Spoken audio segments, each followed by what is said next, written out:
Queridos, abramos nossas Bíblias no primeiro livro de Samuel, capítulo número 4. Diz assim: Veio a palavra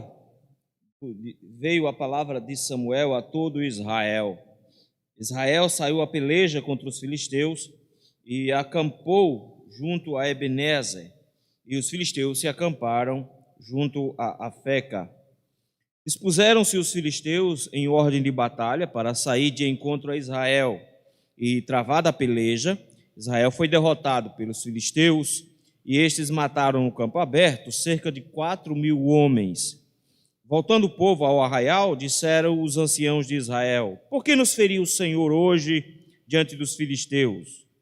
Tragamos de Siló a arca da aliança do Senhor, para que venha no meio de nós e nos livre das mãos dos nossos inimigos. Mandou, pois, o povo trazer de Siló a arca do Senhor dos exércitos, entronizado entre os querubins.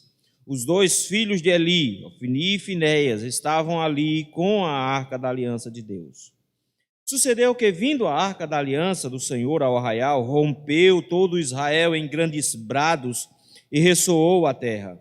Ouvindo os filisteus a voz de júbilo, disseram: Que voz de grande júbilo é esta no arraial dos hebreus? Então souberam que a arca do Senhor era vinda ao arraial. E se atemorizaram os filisteus e disseram: Os deuses vieram ao arraial. E diziam mais: Ai de nós, que tal jamais sucedeu antes. Ai de nós, quem nos livrará das mãos destes grandiosos deuses? São os deuses que feriram os egípcios com toda sorte de pragas no deserto. Sede fortes, ó filisteus, portai-vos varonilmente, para que não venhais a ser escravos dos hebreus, como eles serviram a vós outros. Portai-vos varonilmente e pelejai. Então pelejaram os filisteus. Israel foi derrotado, e cada um fugiu para a sua tenda. Foi grande a derrota, pois foram mortos de Israel 30.000 homens de pé. Foi tomada a arca de Deus, e mortos os dois filhos de Eli, Ofni e Finéias. Então correu um homem de Benjamim, saído das fileiras, e no mesmo dia chegou a Siló, trazia rasgadas as vestes e terra sobre a cabeça. Quando chegou, Eli estava assentado numa cadeira ao pé do caminho, olhando como quem espera, porque o seu coração estava tremendo pela arca de Deus. Depois de entrar o homem na cidade e dar as novas, toda a cidade prorrompeu em gritos. Eli, ouvindo os gritos, perguntou: Que alvoroço é este? Então se apressou o homem e, vindo, deu notícias a Eli. Era Eli da idade de 98 anos. Os seus olhos tinham cegado e já não podia ver. Disse o homem a Eli: Eu sou o que saí das fileiras e delas fugi hoje mesmo. Perguntou-lhe Eli: Que sucedeu, meu filho? Então respondeu o que trazia as novas e disse: Israel fugiu diante dos filisteus, houve grande morticínio entre o povo, e também os teus dois filhos, Ofni e Finéias, foram mortos, e a arca de Deus foi tomada. Ao fazer ele menção da arca de Deus, caiu Eli da cadeira para trás, junto ao portão, e quebrou-se-lhe o pescoço, e morreu, porque era já homem velho e pesado, e havia ele julgado a Israel 40 anos. Estando sua nora, a mulher de Finéias, grávida e próximo ao parto, ouvindo estas novas de que a arca de Deus fora tomada, e de que seu sogro e seu marido morreram, encurvou-se e deu à luz, porquanto as dores lhe sobrevieram. Ao expirar, disseram as mulheres que a assistiam: Não temas, pois tiveste um filho. Ela, porém, não respondeu, nem fez caso disso. Mas chamou o menino e acabou, dizendo: Foi-se a glória de Israel. Isto ela disse porque a arca de Deus fora tomada, e por causa do seu sogro e do seu marido. E falou mais: Foi-se a glória de Israel, pois foi tomada a arca de Deus. Mais uma vez. Senhor, muito obrigado, meu Pai, por este momento que o Senhor nos concede de podermos estar na Tua casa, buscarmos a Tua presença.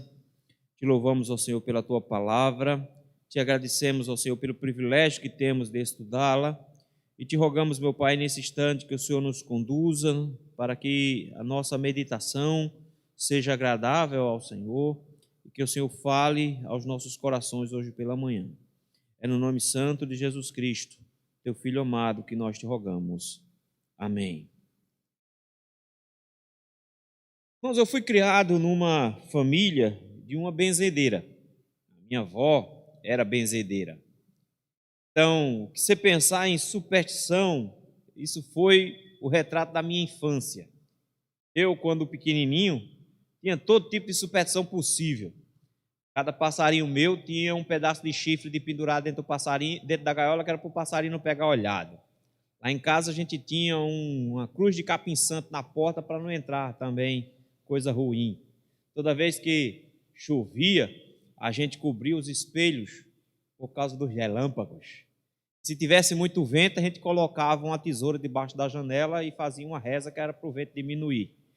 A gente tinha uma simpatia para cada coisa que ia fazer durante o dia. E as superstições eram enormes. E para tudo a gente tinha uma superstição. Eu tinha pulseira para quebrar mal olhado e por aí ia. Eu sei que muitas dessas superstições se perderam, algumas permanecem. Nós tivemos o São João agora e muita gente enfiou a faca na bananeira para saber se ia casar.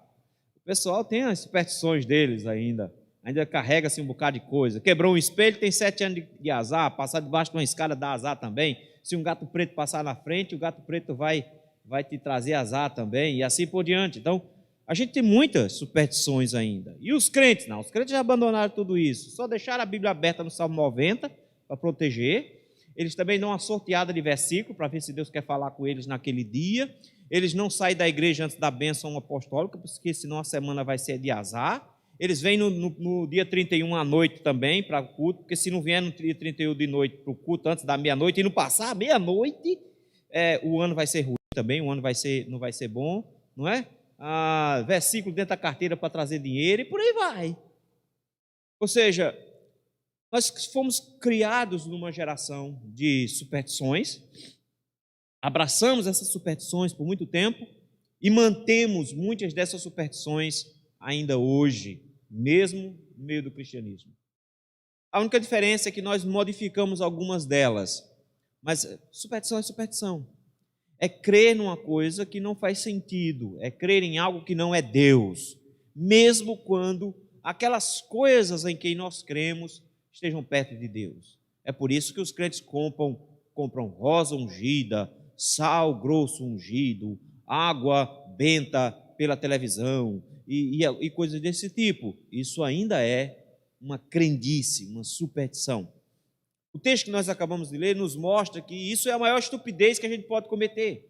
Que rosa ungida não tem poder nenhum, que sal grosso ungido não tem poder nenhum, que água benta de crente tem o mesmo efeito que água benta de católico, não faz diferença nenhuma. Que no final das contas, quando nós colocamos a nossa crença em objetos, nós muito mais nos destruímos do que, na verdade, nós crescemos espiritualmente. Crenças em objetos, levar objeto para casa, o tijolinho ungido, tem para vender na livraria, né? O tijolinho ungido, a Arca da Aliança em miniatura. Se os crentes estão levando a Arca da Aliança de volta para dentro da igreja, eles precisavam descobrir que a Arca da Aliança não produz vitória alguma. O capítulo 4 de 1 Samuel nos mostra exatamente isso. Os capítulos anteriores nos mostraram contrastes terríveis. Na época dos juízes, quando cada um fazia o que achava certo e não consultava as Escrituras, quando cada um andava segundo seus próprios passos, achando que estava fazendo o que era certo, uma família buscava a presença do Senhor uma vez por ano em Siló. Era a família de Elcana. E de lá nasce, pelo milagre, um rapaz chamado Samuel. O grande contraste é entre Samuel e os filhos de Eli. Samuel, um jovem, 12 anos de idade, tinha uma roupinha de sacerdote, já servia como sacerdote, e nós descobrimos a semana passada que ele agora também se tornou um profeta. Ele ouve a voz de Deus. Os filhos de Eli eram o oposto disso. Homens ímpios, homens maus, roubavam a oferta, extorquiam, usavam de violência e ainda adulteravam dentro do templo, com as mulheres que vinham servir à porta da casa do Senhor. Vejam que homens maus. Por isso o Senhor mandou um profeta para avisar a Eli, que porque Eli não repreendia e não disciplinava seus filhos, Deus iria não só matar Ofni e Finéias, como ia exterminar a geração de Eli, retirando-os do serviço do Senhor em frente ao templo. E ele faria isso em breve. Chama Samuel só para dizer, chegou a hora, é agora que eu vou fazer isso. E é exatamente o que acontece aqui no capítulo número 4. O capítulo número 4 tem algumas ênfases bem interessantes, se os irmãos prestarem atenção. O grande fator aqui é a tomada da Arca da Aliança. É essa a grande tragédia aqui. Se você prestar atenção aí no seu texto, 5 vezes o texto vai dizer isso. Versículo número 11, o texto diz, foi tomada a Arca da Aliança. Versículo número 17, o texto diz, termina dizendo, e a Arca da Aliança, e a Arca de Deus foi tomada. No versículo número 19, de novo, diz que a Arca de Deus fora tomada. No versículo de número 21, termina dizendo, porque a Arca de Deus fora tomada. E no 22 termina, pois foi tomada a Arca de Deus. 5 vezes no texto, o texto para dizer, foi tomada a arca. Esse é o grande chamariz desse texto. Mas por que isso aqui é importante? É para demonstrar o tamanho da tragédia. Primeiro, que era a grande tragédia de Israel, não entender como o Senhor trabalhava, e a tragédia de achar que eles podiam, por meio de uma superstição, forçar Deus a fazer qualquer coisa. O texto começa nos dizendo, no versículo número 1, que começou uma guerra.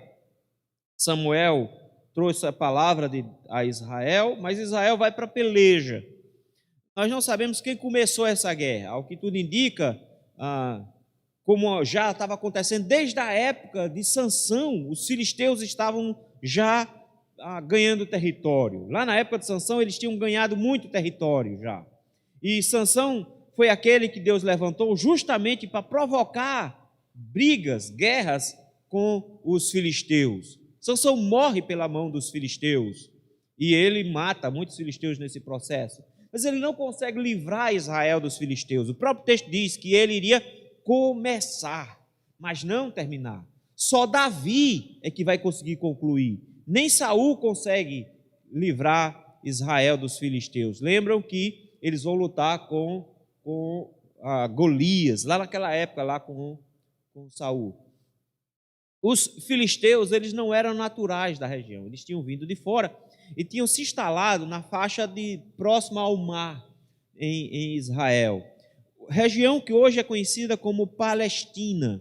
A palavra Palestina vem justamente de filisteus. Parece diferente, mas o P e o F em hebraico não faz muita diferença de um para o outro. Então, seriam Pilistim, que eram filisteus. Eles ainda estão lá aperreando ainda, do mesmo jeito de antes. Não saíram não, voltaram para o mesmo lugar. Eles estão aqui e eles estão tentando saquear. Lembra que o trabalho deles era saquear Israel o tempo inteiro. Eles faziam incursões contra Israel. E pelo jeito, Israel resolveu revidar essas agressões, iniciando uma guerra. A guerra foi travada na região próxima a Ebenezer. Nessa época, o que está acontecendo aqui é que eles estão trazendo o nome da região que vai se tornar Ebenezer. Então, não era o nome que dava ainda, mas o autor sabe que essa região vai ser chamada de Ebenezer depois. Então, ele chama o nome da cidade. Não era uma cidade em si, aliás, era uma região que ficou conhecida como Ebenezer. E o texto nos diz que Israel se acampou em Ebenezer, e os filisteus se acamparam numa cidade chamada Afeca. Era uma cidade pequena, uma das 5 cidades dos filisteus. Era uma cidade que ficava muito próximo uma da outra, cerca de 5 quilômetros uma da outra. Então, praticamente dava para ver um acampamento em relação ao outro. Então, ficava todo mundo muito perto. Isso porque a batalha iria ser travada ali. Então, os exércitos se acampavam para então avançar um contra o outro. Só que deu muito errado. Deu muito errado.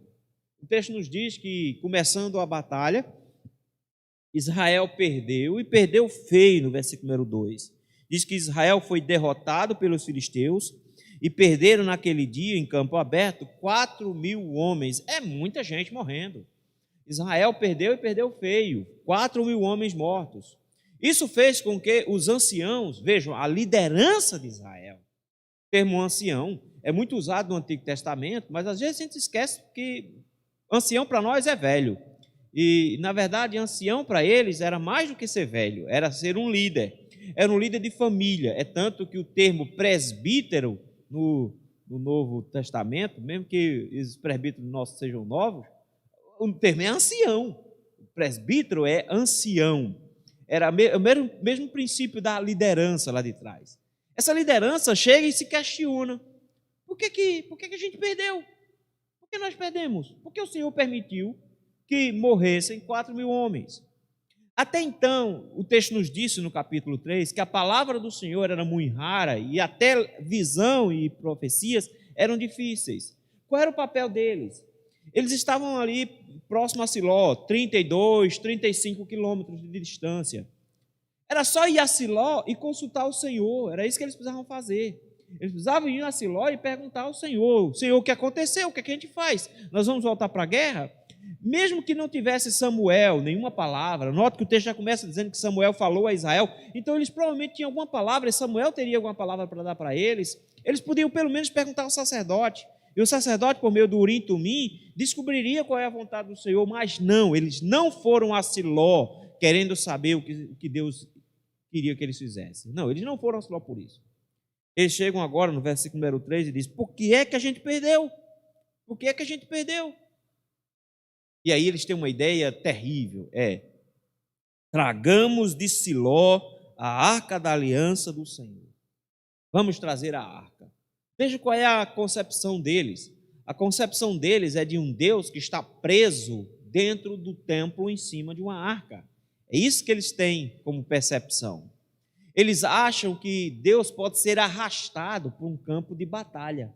Eles acham que a arca da aliança será o sinal de que eles vão ganhar qualquer batalha que estiver pela frente. E por isso eles vão trazer a arca da aliança. Tragamos de Siló a arca do Senhor. E olha a expressão: para que venha no meio de nós e nos livre das mãos dos nossos inimigos. Eles confiam que a arca vai trazer o livramento, porque o Senhor está na arca. E como o Senhor está na arca, eles podem levar o Senhor para onde eles quiserem. Notem, queridos, que a superstição, a crendice é uma forma de manipulação de Deus. É uma forma de eu dizer a Deus o que Ele tem que fazer ou não. Eles estão achando que eles podem obrigar Deus a entrar na guerra. Eles pensaram: nós perdemos 4.000 homens porque Deus não brigou. O que a gente faz? Vamos trazer Deus para a briga. Como é que a gente traz Deus para a briga? A gente arrasta Deus à força, trazendo a arca. E Ele então vai nos livrar das mãos dos inimigos. É isso que a crendice faz. A crendice nos leva a achar que nós podemos manipular Deus por meio de objetos. Que nós podemos trazer alguma benesse divina por meio de objetos. E foi isso que eles fizeram. Eles foram até Siló, mais de 30 quilômetros de distância. Pegaram a arca, versículo 4. E eu acho interessante a forma como o texto descreve aqui, porque o versículo 4 é o centro de tudo que está acontecendo. Porque foi profetizado por Deus de que Ofni e Finéias iriam morrer no mesmo dia, juntos. E que Deus iria trazer o castigo sobre a casa de Eli. E o versículo 4 para explicar o que estava acontecendo. Mas olha como as palavras são duras, como existe um pesar nas palavras aqui. Existe tristeza nessas palavras. O texto diz assim: mandou, pois, o povo trazer de Siló a arca, olha a expressão, a arca do Senhor dos exércitos. Eles trouxeram a arca do Deus que comanda tudo. A arca do Deus que comanda todas as coisas. Um Deus que manda em tudo não pode ser manipulado pelo povo. Eles acharam que podiam obrigar o Deus que manda em tudo a fazer o que eles quisessem. Quando o povo de Deus acha que pode manipular a Deus, Eles se colocam acima do Deus que manda em tudo. E se Deus é aquele que manda em tudo, ele não é mandado por ninguém.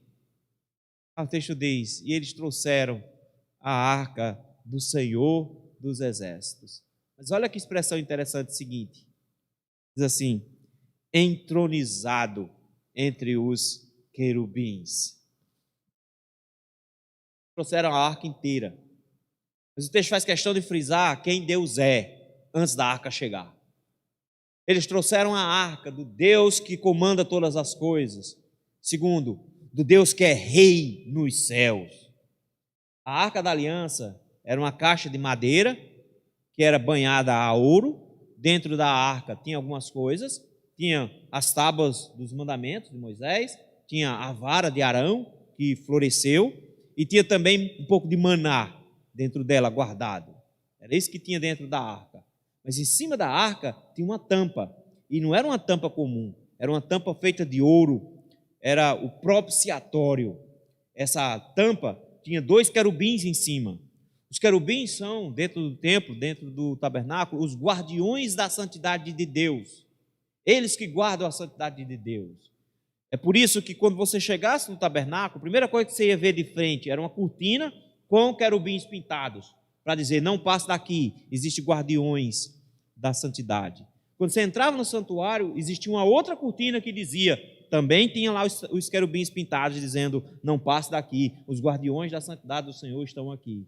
E quando você entrava no Santo dos Santos, em cima da arca tinham 2 querubins, um voltado para o outro, e ali no meio, entre esses querubins, é onde era colocado o sangue. Ali era o estrado dos pés de Deus. Era ali onde Deus colocava os pés, porque o seu trono era nas alturas e os pés dele estavam sobre a arca. Era nesse lugar onde o sangue era derramado para que Deus pudesse ter sua ira contra Israel aplacada. Todos esses querubins estavam lá como símbolo, como sinal do querubim que Deus colocou na saída do Éden. Quando Deus expulsou Adão e Eva de lá, colocou um anjo com uma espada de fogo para que eles não pudessem voltar. Guardiões da santidade.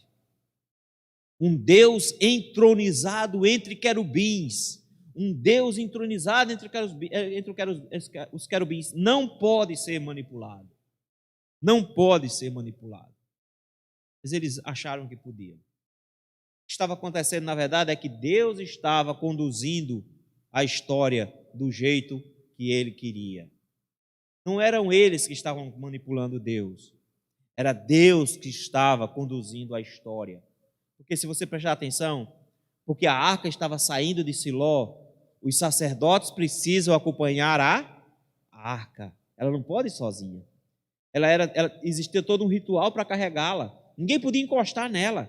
Ela era santa. Se encostasse, morria. Eles pegavam então umas varas compridas, banhadas a ouro, e enfiavam em argolas que a caixa de madeira tinha do lado. Tinham 4 argolas. Eles enfiavam essas varas por essas argolas, cobriam a arca com um pano, com um véu, levantavam, segurando nas varas, e levavam a arca assim. E os sacerdotes acompanhavam isso. É por isso que o texto termina dizendo que adivinha quem foi junto com a arca? Os sacerdotes que Deus tinha jurado de matar. O texto nos diz que Ofni, os 2 filhos de Eli, Ofni e Finéias, a expressão é, estavam ali com a arca da aliança de Deus. Eles estavam juntos da arca da aliança. Mas digamos assim, que time ruim para levar para uma guerra. Eles acharam que podiam manipular Deus levando o trono de Deus, e acharam que Deus estava colado no trono e ia junto. E levaram os sacerdotes imorais que eles tinham, homens que Deus tinha jurado matar. Mas que time ruim que eles arranjaram. Levaram o pior que existia em Israel para a batalha. Mas o que é que uma superstição, uma crendice como essa leva? As pessoas se animam, elas confiam nisso. Versículo número 5 diz que quando o pessoal viu a arca chegando, quando a arca vinha chegando, o povo ficou doido. Rompeu todo Israel em grandes brados e ressoou a terra. Veja, meus irmãos, era muita gente. O texto não vai nos dizer que morreram mais 30 mil lá na frente. Então, brincando aí, tinha 40 mil homens aqui. Não sei se você já viu um exército, gente desse tanto, mas se você já viu um batalhão do exército, um pouco mais de 200 homens, você já viu que é uma pressão muito grande, pisando no chão, treme, gritando principalmente, é assustador. Imagina uma quantidade desse tamanho de homens. Vai para o estádio. Se você já foi para o estádio, já viu alguma coisa próxima a esse número? E já viu como o chão treme? Quando a Arca da Aliança chegou no arraial de Ebenezer, parecia que o time deles tinha feito um gol. Eu ia dizer o Sport, mas não sei se o Sport está fazendo gol ultimamente. Eita! Eles gritaram, o chão tremeu. O texto diz que ressoou a terra, o chão tremeu com o grito deles. O grito foi tão grande, todos os homens gritando ao mesmo tempo, que a 5 quilômetros de distância, o exército filisteu ouviu. Foi muito barulho, foi muito barulho. O que eles estão fazendo? Eles estão comemorando com antecedência. A vitória chegou, a arca veio, arrastamos Deus. Deus agora vai dar a batalha. Deus agora vai nos fazer vencer. Agora a gente não perde mais não. A gente vai ganhar agora de todo jeito. Eles estão confiantes. Mas por que eles estão confiantes? Porque a fé deles está no lugar errado, mas eles acham que a fé vai surtir efeito. É estranho achar de que a fé é o suficiente. Fé não é suficiente. Tem até o escudinho, né? O escudinho da fé. Aí tem até a máscara da fé agora, né? Não, fé não é suficiente. Fé não é suficiente se você estiver colocando a sua fé no lugar errado. Você pode se animar, você pode comemorar, você pode abraçar a vitória. Foi isso que eles fizeram, tomamos posse. Foi isso que eles fizeram aqui. Eu declaro, não está mais. Eu fico triste quando eu vejo a pessoa dizendo, eu estou com câncer, mas eu declaro que não tem mais câncer aí. Mas é fácil, é porque o câncer não é na tua garganta. Porque se fosse na tua garganta, tu não estava declarando esse negócio, tu estava indo para o médico. Note, eles estão confiantes que a batalha estava vencida, mas era uma fé colocada na arca. Era uma fé supersticiosa. Quando a fé é supersticiosa, ela pode até animar. Quando a fé ela é supersticiosa, ela pode até agitar as pessoas, mas ela não produz nenhum resultado. Eu quero que vocês notem como a fé supersticiosa não é uma coisa somente para crente. Todos eles têm aqui. O que é triste é que os filisteus pensam do mesmo jeito que Israel. Ah, pastor, qual o problema nisso? O problema é que Israel pensa como os filisteus. Quando os filisteus ouviram um barulho, a pergunta foi, o que é que está acontecendo lá? Mas se você está acampado numa guerra e o outro exército começa a comemorar, o que é que você pensa? Tem alguma coisa que vai dar muito errado? O que é que está acontecendo? Eles estão festejando, a gente está no meio de uma guerra, o que é que está acontecendo? E a resposta foi, eles souberam, versículo número 6, que a arca do Senhor era vinda ao arraial. Eles souberam o que aconteceu. Barulho todinho. A arca da aliança está lá. Como é que eles reagem? Do jeito que Israel esperava que eles reagissem, porque a crença é a mesma. Coisa triste, não é? Ver Israel crendo como um pagão. Eles acharam que a arca iria trazer a vitória. O que é que os filisteus pensam? A mesma coisa. Mas por que os filisteus pensam a mesma coisa? Porque ambos estão raciocinando pela lógica pagã. Eles são todos pagãos. Todos eles são idólatras. E como Israel é idólatra, assim como os filisteus, eles pensam do mesmo jeito. Olha as conclusões que os filisteus tomaram. O texto diz, versículo 7, e se atemorizaram os filisteus, e disseram, os deuses vieram ao arraial. Eles não têm noção de que Israel só tem um Deus. Notaram? Eles acham que eles trouxeram deuses. Eles olham para a arca como se a arca fosse um um deus ou deuses. Quem sabe por causa de dois querubins em cima, não é? Mas eles olham para isso e dizem, eles trouxeram os deuses deles para o arraial. O que é que Israel estava tentando fazer? Trazer Deus para o arraial. E disseram, ai de nós, versículo 7. Por que ai de nós? Eles, isso nunca aconteceu. Isso nunca aconteceu. Eles agora estão duplamente assustados. Eles estão assustados porque nunca antes Deus tinha se metido numa guerra desse jeito com eles. E a história que eles têm da arca são terríveis. A última vez que a arca foi para uma batalha com Josué, que deu algumas voltinhas ao redor de Jericó, Jericó foi ao chão. Eles sabem disso. E eles conhecem um histórico muito mais antigo desses deuses de Israel. Diz, gente, eles trouxeram os deuses deles e agora quem vai nos livrar? Olha a expressão, destes grandiosos deuses. Eles olham para o Deus de Israel e dizem, o Deus deles é excepcional. Eles não sabem que só é um, mas eles sabem que ele é grande. É grande. Por que ele é grande? Ele destruiu a maior potência mundial da época. Você tem noção de que a maior potência intelectual e bélica do mundo, naquele momento, até um pouco antes daquele momento, era o Egito? O Egito era o centro econômico, o centro intelectual, e era o maior exército até então. O Egito sempre foi um grande exército, sempre bateu de frente com grandes nações. O Egito nunca brigava com nações pequenas, porque ele arrasava, ele simplesmente brigava com nações grandes. Mas o que foi que Deus fez? Deus destruiu tudo, ele feriu os egípcios com todo tipo de praga no deserto, versículo 8. Eles se lembram do que Deus fez no deserto.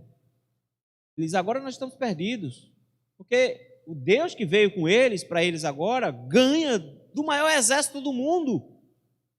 A gente não tem mais chance. Só que, olha que coisa interessante. Ao invés deles fugirem, eles se animam. É incrível porque quando Deus está à frente da batalha, nós vimos isso muito no período dos Juízes. O exército inimigo fica assustado. Gideão ganha uma guerra batendo panela. O exército ficou com medo e se matou. Como pode um negócio desse? Aqui não, aqui acontece o contrário. Eles olham para um lado e para o outro e dizem, a gente não tem mais saída. Israel luta por uma superstição. Os filisteus lutam por liberdade. E a luta por liberdade, ela é muito mais forte nesse sentido. O texto nos diz assim, sejam fortes, filisteus. Estão estimulando uns ao outro. Sejam fortes, filisteus. Eu acho interessante essa expressão aqui. Seria até ofensivo dizer isso hoje. Eles dizem duas vezes. Portai-vos varonilmente. Portai-vos varonilmente significa em bom sertanejês. Seja homem. É isso que eles estão dizendo. Sejam homens. Sejam varões, varonis, viris. Sejam machos, gente. É hora de ser macho agora. Vamos ser macho. Por quê? Para que vocês não venham se tornar escravos deles, do jeito que eles são os nossos escravos. Se vocês não quiserem se tornar escravo, a hora é agora. Vocês têm que ser homem. Por isso, sejam homem e vão para a guerra. Versículo 9. Versículo 10, a desgraça está feita. Porque Israel está motivado por uma superstição. Eles acham que Deus vai guerrear. Enquanto os filisteus estão motivados por não se tornar escravos. E o texto nos diz que eles pelejaram e Israel foi derrotado. E o texto diz assim, cada um fugiu para a sua tenda. Ou seja, o exército de Israel foi desbaratado. Cada um correu para um lado. E nesse dia morreram 30.000 homens de pé. 30.000 homens morreram. Mas isso não é a pior notícia. A pior notícia não é que morreram 34.000 homens. A pior notícia está no versículo 11, diz assim, e foi tomada a arca de Deus, e mortos os 2 filhos de Eli, Ofni e Finéias. Foi tomada a arca de Deus, e morreu Ofni e Finéias. Deus não os protegeu, pelo contrário, Deus os destruiu, mas a arca da aliança caiu. Isso aqui, meus irmãos, é tão forte, que o Salmo 72 vai lembrar disso aqui. Quando o salmista vai lembrar de tudo que Israel passou, ele olha para isso aqui e diz: a arca do Senhor foi tomada uma vez. Isso aqui, meus irmãos, só é tão forte quando comparado à invasão de Jerusalém pela Babilônia. Só vai ser comparado a isso quando de novo a arca da aliança foi tomada. Esse é o pior evento que Israel podia experimentar. Nesse dia, eles perderam tudo. Eles perderam o exército, eles perderam os sacerdotes e eles perderam a própria arca. É por isso que a partir de agora, do versículo 11, o único assunto é: perdeu-se a arca. O texto nos diz que um benjamita, versículo número 11, correu das fileiras. Lembra, eles estão lutando entre Betel não, entre Ebenezer e a cidade filisteia de Afeca, versículo número 1. O texto nos diz que ele saiu correndo até Siló.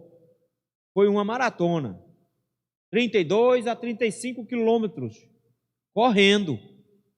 É por isso que o texto diz que ele chega lá acabado. O texto faz questão de dizer que ele chegou em Siló no mesmo dia. Então a carreira foi grande. É de 30 quilômetros de corrida. Ele devia estar bem fisicamente, mas ele chegou lá um bagaço. O texto diz que ele chegou lá com a roupa rasgada, provavelmente da guerra ainda, e coberto de terra. Porque a gente pensa nas batalhas tudo bonitinho, tipo de Hollywood, né? Todo mundo limpinho, aquela coisa todinho.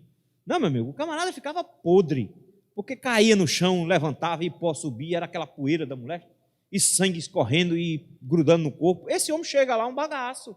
Ele chega em Siló, o texto nos diz, coberto de terra na cabeça e a roupa toda rasgada. Foi uma briga de gato mesmo. E ele chegou lá, e o texto para dar uma notícia, uma informação triste. Olha que coisa triste é isso aqui, versículo 13. Quando chegou, Eli estava sentado numa cadeira. Você notou que só vê Eli sentado? Nem todo Eli estava sentado. Lá no capítulo 1, onde é que ele estava? Sentadão na dele lá. Depois Eli estava deitado, estava dormindo. Agora Eli está sentado de novo. Motivo, Eli é gordão, versículo de número 18, ele é pesado. O sacerdote tinha uma cadeira. A gente não sabe ao certo como era essa cadeira. Ele é chamado de o trono do sacerdote. Então, quando a gente pensa em trono, a gente pensa numa cadeira com encosto, alguma coisa assim, mas era basicamente uma cadeira, talvez alguma coisa próxima de um tamborete, alguma coisa desse tipo, com uma almofada.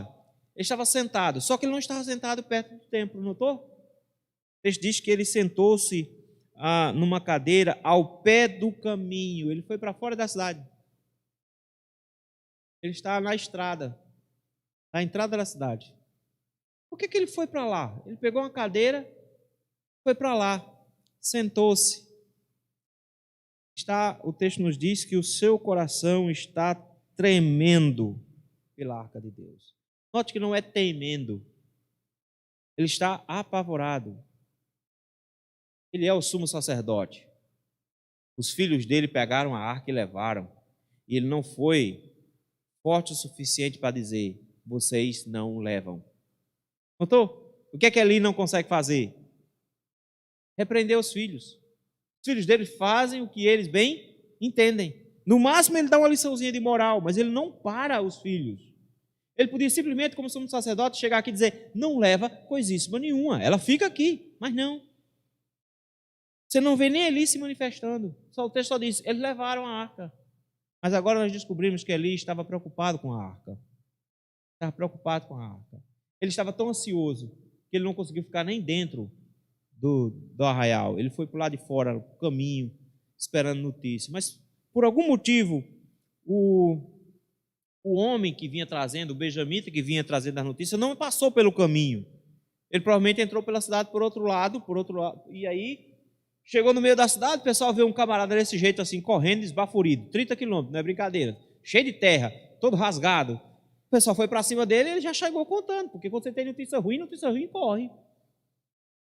E aí o pessoal queria saber logo a notícia, ele já chegou com a notícia ruim. E quando ele conta a notícia ruim, o texto nos diz que a cidade inteira começa a prorromper em gritos. Olha a distinção, meus irmãos. Quando o povo tem fé na coisa errada, grita de júbilo no versículo 11. Mas quando a fé é colocada no lugar errado, os únicos gritos que sobram são gritos de terror. A cidade inteira gritando de tristeza agora. E o barulho foi tão grande que Eli chega e diz: o que está acontecendo? E o texto para dar algumas informações, porque ele ouviu o alvoroço. E no versículo 15 o texto para dizer como é que Eli estava, qual era a condição. 98 anos. Era velho. Além disso, o texto diz: seus olhos tinham cegado. Já tinha se dito isso antes, ele era cego. Ele só ouviu a zoada. Ele não viu ninguém passando, ele não viu nada. Ele só ouviu o barulho. A pergunta é: o que está acontecendo? Notou que a mesma pergunta dos filisteus. O que está acontecendo com o barulho? Para eles, uma notícia ruim. Para esse, também uma notícia ruim. Ele chega para Eli e vai contar o que aconteceu. Ele diz: eu estou chegando das fileiras, ou seja, eu estou vindo da guerra. Agora mesmo, o que aconteceu? Versículo número 17. Eu quero que você notem que ele vai trazendo a notícia por grau de importância, do menor para o maior. É quando você vai dar uma notícia ruim, você vai dando a notícia da mais fraca para a mais forte, preparando a pessoa para receber a notícia mais forte. Primeira notícia, versículo de número 17. Israel fugiu de diante dos filisteus, houve grande morticínio entre o povo. Primeira má notícia. Israel perdeu. Mas não é nada parecido com perder para a Argentina ontem de noite. Houve grande morticínio. Segunda notícia ruim. Seus 2 filhos morreram. Ni e Finéias foram mortos. Terceira e pior de todas as notícias. A arca do Senhor foi tomada. A pior de todas as notícias. Deus deixou Israel hoje. Qual é a pior notícia que alguém pode receber? Deus te abandonou. Deus te deixou. Foi isso que eles ouviram. É por isso que o texto diz no versículo número 18 que ao fazer ele menção da arca de Deus, eu quero que você preste atenção. Não foi 34 mil homens morrendo. Não foi ter perdido os 2 filhos. O texto diz, foi na hora que ele disse que a arca foi tomada. Quando disse que a arca do Senhor foi tomada, ele caiu. Alguns autores dizem que ele teve um infarto, um derrame, alguma coisa do tipo. O texto não diz que ele teve infarto, nem que ele teve derrame. O texto diz que ele caiu. E que quebrou o pescoço. Então ele não precisava nem de infarto, nem de derrame para morrer. Ele só precisava de 98 anos de idade e obesidade. Era a única coisa que ele precisava para morrer. Por isso que eu não acho que seja necessário dizer que ele teve um infarto. Se for a cadeira for como eu estou pensando, a gente está pensando num trono com encosto atrás. E se for uma cadeira tipo tamborete, é fácil demais cair para trás. O texto diz que ele caiu para trás. E quando você cai para trás de uma cadeira com esse peso todinho, pense, se você não tem encosto, qual é a posição que cai? Você simplesmente cai com as costas no chão ou você cai com a cabeça no chão primeiro? Ele provavelmente, quando caiu, a cabeça bateu primeiro, ele ficou com as costas presas na cadeira, bate com a cabeça no chão e o pescoço quebrou, porque ele era muito pesadão. O texto diz assim, com todas as letras. Ele quebrou o pescoço e morreu. Por quê? Porque era velho, 98 anos, e pesado. Velho e pesado. Quando ele viu a arca do Senhor foi tomada, ele já esperava que os filhos morressem, porque Deus já tinha dito por meio do profeta. E Deus disse por meio de Samuel, chegou a hora que eu vou julgar teus filhos. Ele já sabia que os filhos iam morrer. Mas ele não imaginava que a arca do Senhor iria ser tomada. Ele cai para trás, quebra o pescoço, morre. O texto para fazer um breve comentário dizendo, ele julgou Israel 40 anos. 40 anos que ele julgou Israel e não fez diferença nenhuma. Não trouxe Israel a santidade, não trouxe para Israel a purificação. Pelo contrário, os seus filhos foram uma desgraça para Israel. Se você acha que a desgraça foi grande, você não vai ver o versículo 19, porque a história ainda dá uma continuação ainda. Quando você pensa, acabou a história. Ele foi juiz por 40 anos, acabou a história. Não, aconteceu outra coisa. A nora dele, mulher de Finéias, estava grávida. O texto não faz questão de dizer quantos meses ela tinha, mas com certeza ela não estava no final da sua gestação. Ela estava ainda no processo, então aí 7 meses mais ou menos. O texto nos diz que quando ela ouviu, estava próximo do parto, então 7, 8 meses mais ou menos, perto do parto. Quando ela ouviu estas novas, o que foi que ela ouviu em específico? Notaram aí? Que a arca de Deus fora tomada. Foi isso que ela ouviu, que a arca de Deus fora tomada. Agora é na proporção do ruim para o melhor, que a arca foi tomada, seu sogro e o seu marido morreram. Ele inverte a ordem. O que é pior aqui? A arca foi tomada, depois o sacerdote morreu, depois o marido dela morreu. Quando ela ouviu isso, o texto diz que ela encurvou-se e deu à luz, por quanto as dores lhe sobrevieram.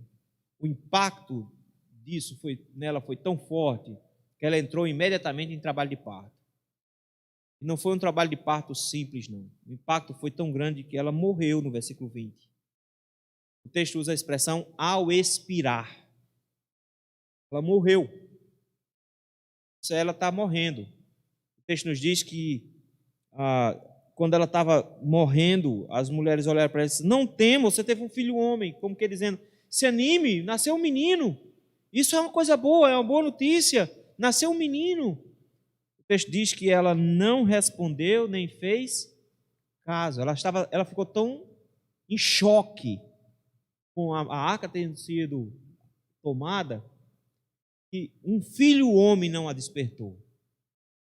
E a única coisa que ela fez foi colocar o nome do menino, que era a primeira coisa que se fazia. Nasceu, bota o nome disso. Nasceu, bota esse nome. E o que foi que disse o texto? Mas ela ainda teve tempo de chamar o menino de Icabô. Icabô. Icabô são 2 palavras em hebraico. A expressão em hebraico é Icabod. Pode é glória. Icabode-se, e antes é uma negação, foi-se a glória. Foi-se a glória. Acabou a glória. O nome do menino? Icabode.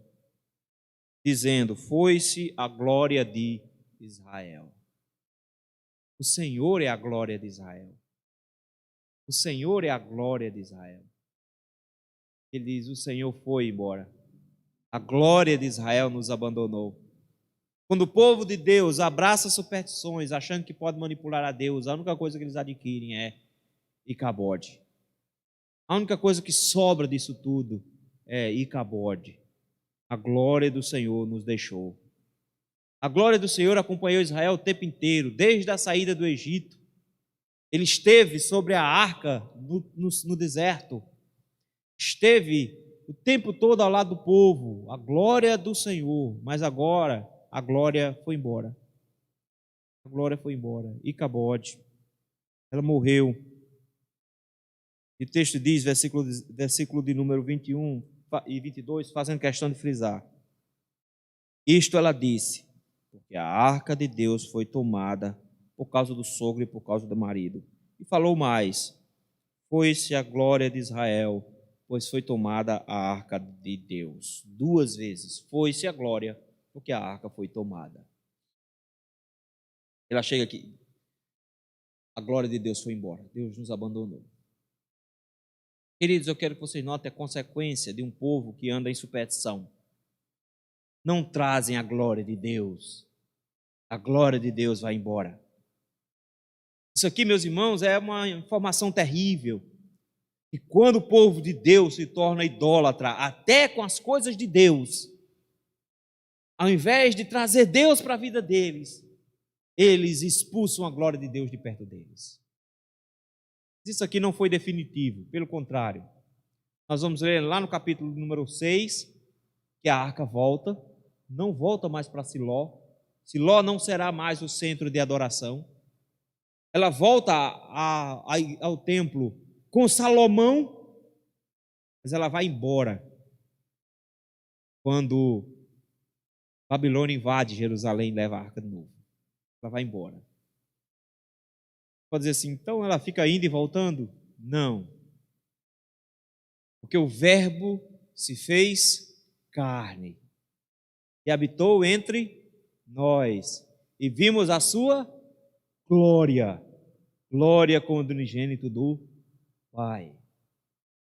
Cristo é a glória de Deus entre nós hoje. Cristo é a glória de Deus entre nós. Então para de cantar esse negócio, eu vejo a glória do Senhor hoje aqui.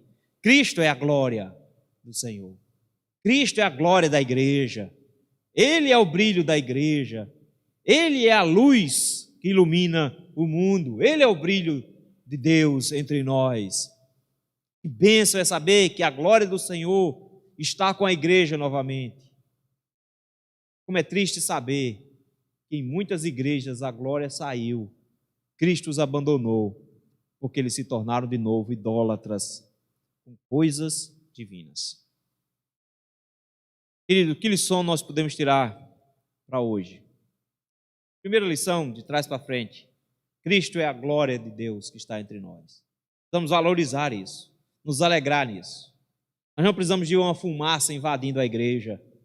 Nós temos a certeza de que Cristo habita em nós, que nós somos templo do Espírito Santo, de que a igreja do Senhor é a portadora da luz do Senhor, da glória do Senhor. E isso é a nossa grande alegria. Nossa maior alegria, meus irmãos, é que o Senhor está conosco todos os dias até a consumação dos séculos, de que Ele continua nos acompanhando, não como uma nuvem durante o dia ou como fogo durante a noite, mas Ele nos acompanha em todo o tempo, nos amparando e cuidando de nós sempre. A glória do Senhor não nos abandonou. A glória do Senhor está conosco. Mas nós precisamos ficar muito atentos, e essa é a segunda lição, para não cometermos idolatria com nossas superstições. Nós criamos idolatria com tudo. Com tudo. Nós criamos superstições com tudo. Não dá para orar de olho aberto, já notou isso? Por quê? Porque tem um versículo na Bíblia dizendo assim, fecha o olho quando orar. Tem? Não tem. Tem superstição. Do jeito que o pessoal, alguns oram de mãozinha posta, a gente tem que fechar o olho, né? Fechar o olho. Tem um pastor amigo meu da Assembleia de Deus que ele orava de olho aberto, era estranho.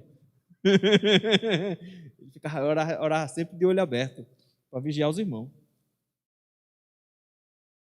Outra disse, nenhum adolescente da igreja abriu os olhos durante a oração. Porque quando a gente abriu o olho, ele estava olhando para a gente. Olha só, nós fazemos superstição com tudo. Com a Bíblia. A minha Bíblia não pode ser riscada porque isso aqui é santa. A minha é toda riscada, mas isso aqui é santo. Que coisa feia. Uma vez eu vi uma pessoa dizendo isso. Que coisa horrível, você profana a sua Bíblia quando você risca. Eu digo, você que não lê. Vejam, a gente cria superstições, crendices, e a gente jura que Bíblia aberta no Salmo 91 vai trazer proteção para casa. E a gente finda criando essas crendices que não passam, na verdade, de idolatria, meu irmão.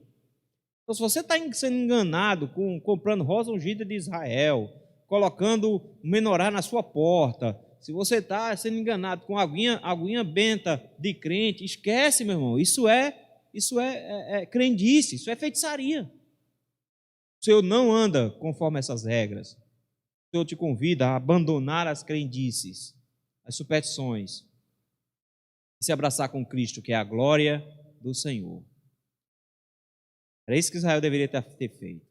Perguntado para Deus, dizendo, Senhor, onde foi que a gente pecou? Para que a gente se arrependa e o Senhor nos dê a vitória. Não. Eles preferiram um amuleto.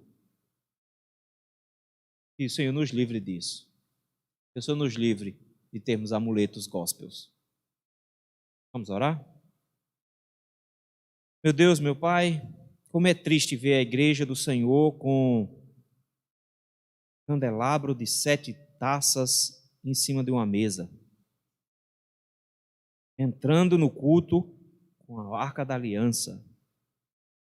Como é triste ver, Senhor, esses símbolos antigos sendo usados novamente, quando tudo apontava para o Senhor, para Cristo, e eles abandonam Cristo para se agarrar com essas crendices. Senhor, o povo está se agarrando a lenço, a camisa sanguentada, estão se agarrando a copo d'água, a sal. Meu Deus, como é triste ver o teu povo, meu Pai, se agarrando a essas crendices, essas superstições. Meu Deus, que o Senhor tenha misericórdia de nós e não nos permita, meu Pai, confundirmos a glória do Senhor em Cristo com objetos do culto. Não nos permita achar, meu Deus, que o Senhor está preso a este lugar, que o Senhor pode ser manipulado por nós, por meio de ofertas ou coisas desse tipo. Que nós não podemos levar o Senhor para casa quando pegamos alguma coisinha ungida na igreja, que a água do Rio Jordão não faz diferença nenhuma em relação à água do Capibaribe. Senhor, dá-nos graça de termos uma igreja novamente pura, que entende a sua glória e que louva ao Senhor pela presença da glória de Deus entre nós. Ajuda-nos, ó Senhor, livra-nos da superstição. É no nome de Cristo Jesus que nós te rogamos.